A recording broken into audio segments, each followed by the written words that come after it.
भारतीय राजनीति में कुछ नाम नेता नहीं होते, वो एक जज्बात होते हैं, एक कहानी होते हैं। ऐसे ही एक कहानी ममता बनर्जी की, जिन्हें देश आज दीदी के नाम से जानता है। 5 जनवरी 1955 को कोलकाता के एक साधारण परिवार में जन्मी एक लड़की, जिसने बचपन में संघर्ष का असली मतलब समझ लिया था। पिता का साया 17 साल की उम्र में सर से उठ गया।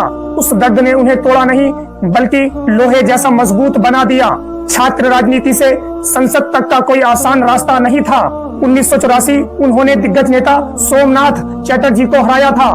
देश ने तब महसूस किया था कि एक नई ताकत उभर रही है। असली परीक्षा अभी बाकी थी। 16 अगस्त 1990 को हाजरा मोड़ पर एक प्रदर्शन के दौरान एक व्यक्ति ने लाठी से ममता बनर्जी के सर में हमला किया।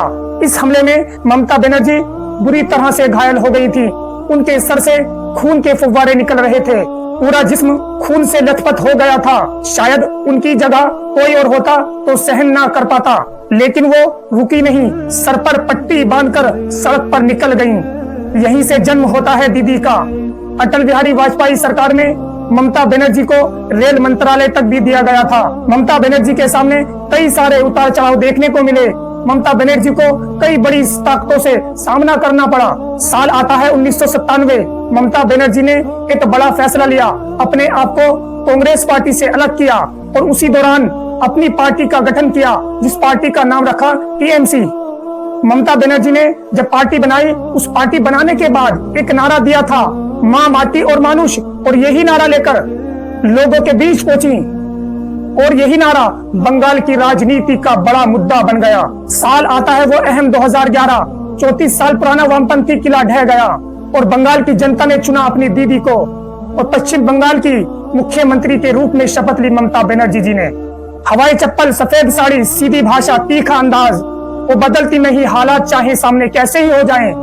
अपनी जिम्मेदारी को बाखूबी अच्छे से निभाया। ममता दीदी ने पश्चिम बंगाल के लिए बहुत कुछ किया। लोगों को रोजगार दिया, युवाओं को नौकरी दी। आज उसी पश्चिम बंगाल में ममता दीदी को निराशा देखने को मिली।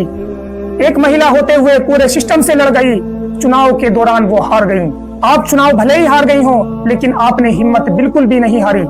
आपके चुनाव हारने से आपकी कहानी खत्म नहीं हुई, बल्कि एक यादगार बन गई। आपने हर हालत में लड़ना सीखा है, क्योंकि ममता बनर्जी एक नाम नहीं, एक दौर है। इतिहास इस चीज का गवाह रहेगा। एक महिला होते हुए पूरे सिस्टम से अकेली लड़ रही थी।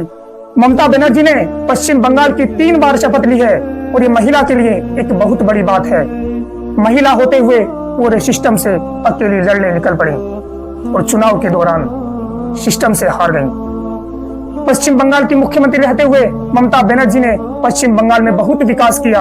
युवाओं को रोजगार दिया, नौकरियां दी, महिलाओं की इज्जत की, महिलाओं को बड़े बड़े मकाम पर पहुंचाने का काम ममता बनर्जी ने किया। और 2026 के चुनाव में ममता बनर्जी को हार का सामना करना पड़ा।